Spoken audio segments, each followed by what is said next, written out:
Hello everyone, I am back once again with a short beginner guide video. Let's get right to the point. First, let's start with options. I would like to go through option menu and point out a few important settings that can enormously help you. So let's start. First thing first, I definitely recommend playing game in prioritized FPS mode, or so to say just FPS mode, because it brings you stable 60 FPS and it gives you best performance. However, on the other side, there are graphic and ray tracing mode that are both 30 FPS, and there is no big difference in terms of graphics in comparison to FPS mode.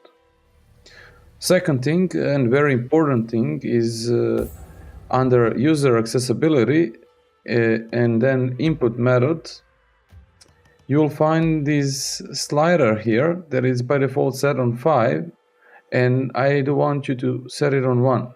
Once you set it on 1, your input delay will drastically decrease, which means you will actually be able to start up your animation faster. You will not have a loading up time during your martial arts, etc. It is actually super useful and a real game changer.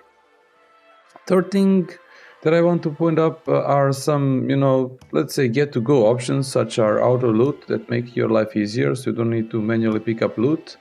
Control scheme that can be fully customized. As you can see here, I do use personally, I like and I do personally use exactly the same control schematic as in Neo series. Now to move on what class to start with. Basically, it doesn't affect your gameplay at all, and you can switch it later in game.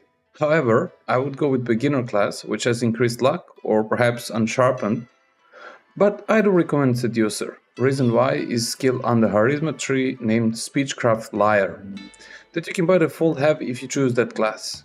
Many times in conversation, you will have option to say things in your advantage to person you talk to. However, it will be locked or grayed out until you learn this particular skill located under charisma tree. Now, let's move on to the next thing, and that is longhouse. Here you can refashion your character, change your appearance, and many other things. Best part about refashioning your character is that once you refashion your character and choose the so-to-call clothes or what do we want to wear, it will remain there permanently, regardless of any armor that you actually equip during your gameplay, which is really cool in comparison to Neo, where you had to refashion every time you pick up a new piece. You would have to refashion it at a blacksmith.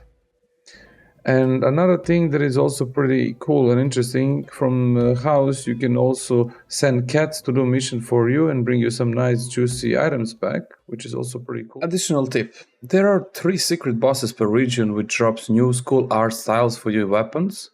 Look for the tree that has the ribbon tie on it and follow these trees to the entrance and you'll find secret bosses. Who are these bosses? I don't want to spoil you. Find out yourself. Another thing that I would like to point up would be public order events and treasure chests doesn't drop fixed loot, thus saving these events when you are higher level, allowing you to obtain higher level gear that can help you to take down next region. This was a short video as some sort of beginner guide on how to start game and set up certain options to make your life easier. I didn't want to involve any combat guides yet, because I will make separated video about it. Thank you for watching and see you in the next one.